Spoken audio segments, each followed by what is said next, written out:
Ngayong summer, sari-saring mga prutas ang nagsusulputan.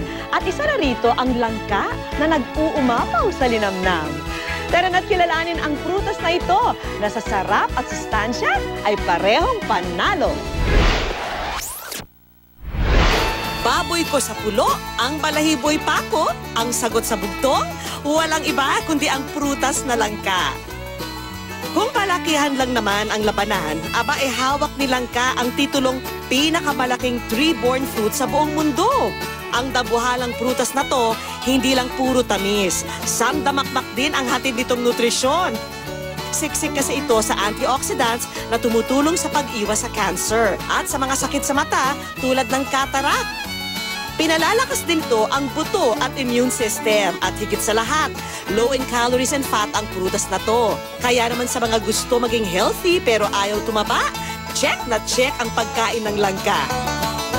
Ang linamnam ng langka, umaariba na around the world. Si Chef Chris Esguera ng Apicius Culinary School ang magtuturo sa atin ng iba't ibang langka recipes na pambato ng ilang mga bansa. Magsimula tayo sa isang masarap na pampagana gamit ang hilaw na langka. Ito ang barbecue pulled langka tacos. Para sa ating Mexican appetizer, kailangan ng sibuyas, bawang, asin, chili flakes, mustard powder, paprika, barbecue sauce, tacos at syempre ang hilaw na langka. Una, mag-isa ng sibuyas at bawang sa kumukulong mantika. Pag nalanta na ang sibuyas, ilagay na ang mga hiniwang hilaw na langka. Timplahan ng asin at para may konting sipa, dagdagan ng chili flakes, mustard powder for aroma, paprika at konting tubig para mas manuot ang mga pampalasa sa langka. Dagdagan ng barbecue sauce. Haluin mabuti and simmer for 2 to 3 minutes hanggang sa lumambot ang langka.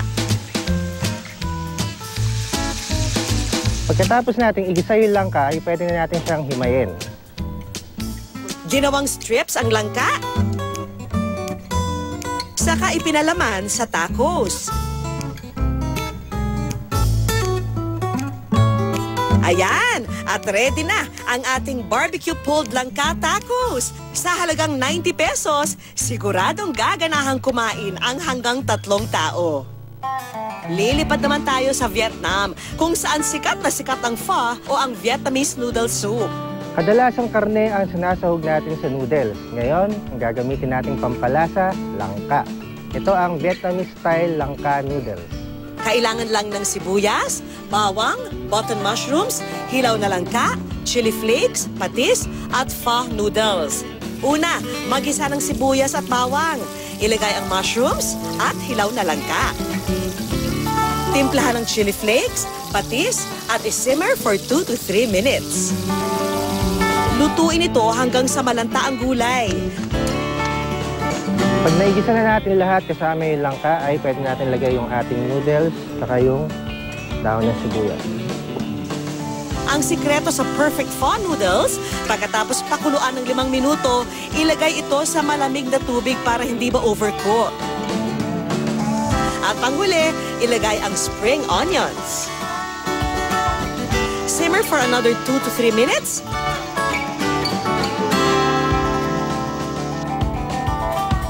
At ready nang i-enjoy ang ating Vietnamese-style langka noodles. Mabubusog na ang 4 persons sa halagang 90 pesos lang. Mga mami, huwag kayong bibitiw dahil sa aming pagbabalik, ipakikilala na namin ang babae at lalaking langka na parehas patok kainin. Alamin ang iba pang mga paraan para ang prutas na langka ay lalong maibigan. Mga mami, tutok na sa aming masarap na lutuan. Ang prutas na langka talagang bumibida sa kasarapan. Pero alam niyo bang meron din itong kasarian? Totoo ang narinig niyo dahil totoong may lalaki at babaeng langka. Ang babaeng langka may bungang makinis at malaki. Nasa loob nito ang mga buto na pwedeng itanim na magiging puno muli. Lalaki naman yung mga magagaspang na bunga na hindi tumutuloy sa paglaki at nabubulok na lang.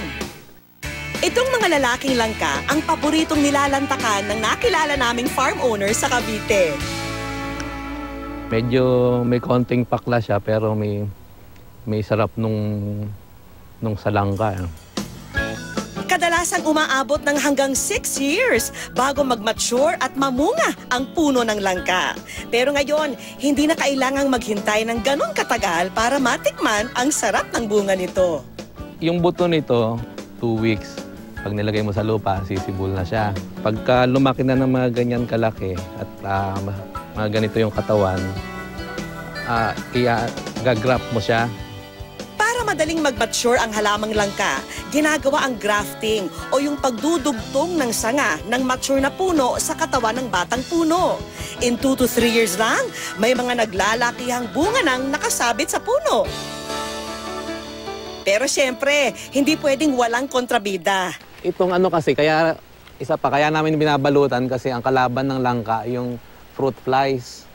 So pag hindi mo binalutan, pag natusok siya ng fruit flies, mabubulok siya dahil doon nag-iiwan ng itlog, doon na bubuo yung mga uod. Habang maliit pa lang ang langka, babalutan na ito ng sako.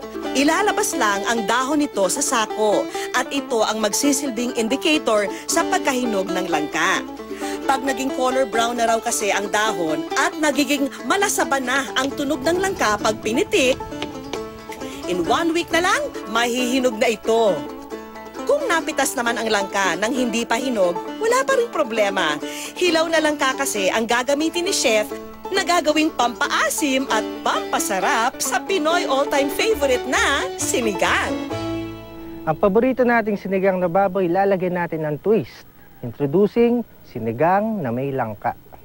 Para sa ating sinigang, kailangan natin ng pata ng baboy, tanglad, patis, sinigang powder, labanos, kamatis, kangkong at syempre, ang star ng sinigang natin, ang hilaw na langka. Una, pakukuluan muna natin sa tubig na may tanglad ang pata ng baboy for 1 hour hanggang sa lumambot ito.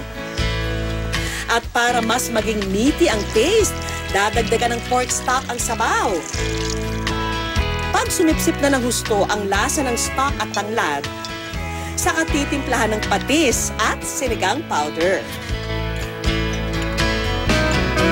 Pag nailagay na yung ating pampalasa, saka natin lalagay yung langka, then papakulan uli natin ng mga 5 to 10 minutes para lumambot siya. After i-simmer for 10 minutes, idadagdag na natin ang mga gulay, ang labanos, kamatis at syempre ang kangkong. I-blanch lang ang kangkong sa sabaw ng sinigang. At ayan na nga, amoy pa lang, mapapa-extra rice ka na sa sarap. Sa halagang 160 pesos lang, pwede na itong pagsaluhan ng 2 hanggang 4 na tao. Kung nakiliti kayo sa sarap asim ng sinigang na may langka ni Chef, iba naman ang naidulot ng langka sa Pogi Problems ni Francisco Dagdag. Paano ba naman kasi? Dahil sa dami ng tigyawat niya, mukha raw siyang binagsakan ng, ano pa nga ba, ng langka. Dati tinutokso nila ako na, ay tisoy yung pala, tigyawat lang. Ang pula ng mukha, tigyawat lang pala. Kunyari ka, paano ba nilalagay mo sa mukha mo? Naglagang ka ba ng langka? Ganun nila ako palagi.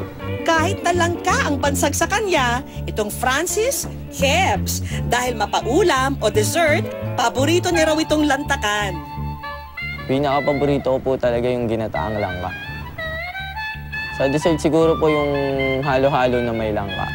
Kahit na tinutokso po nila ako langka, paborito ko pa rin po talaga yung langka. Sa mga tulad ni Francis na may sweet tooth, naku, tiyak na magugustuhan nyo itong huling lulutuin ni Chef Chris. Madalas nating minapatamis ang hinog na langka. Ngayon, bibigyan natin ng touch of Thailand ng gagawing nating dessert. Ito ang sticky rice with langka. Ang mga kailangan para sa ating dessert, white and black sticky rice, gata, pandan, asukal, hinog na langka, asin at sesame seeds. Gamit ang ating improvised steamer, mag-steam ng white and black sticky rice for 30 minutes to 1 hour hanggang sa lumambot ito. After ma-steam, lagyan ng pandan para mas maging katakam-takam ang amoy. So habang ini-steam natin yung ating sticky rice, ihalo na natin yung ating asukal at asin dito sa ating gata.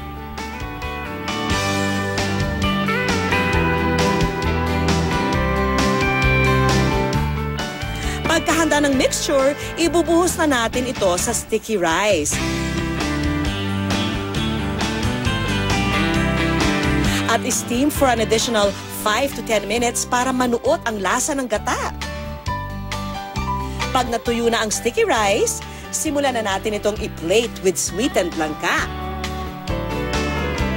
Para maging saucy, dagdagan ng gata mixture, budburan ng sesame seeds, at ayan, ready na ang ating Thai dessert. Sa halagang 80 pesos lang, may pantanggal umay na ang 2 hanggang sa 4 na tao. Ang heavy gat na langka, heavy ring panlaman sa tiyan. Mula sa appetizer hanggang sa dessert, kabog nito ang lahat sa hapagkainan.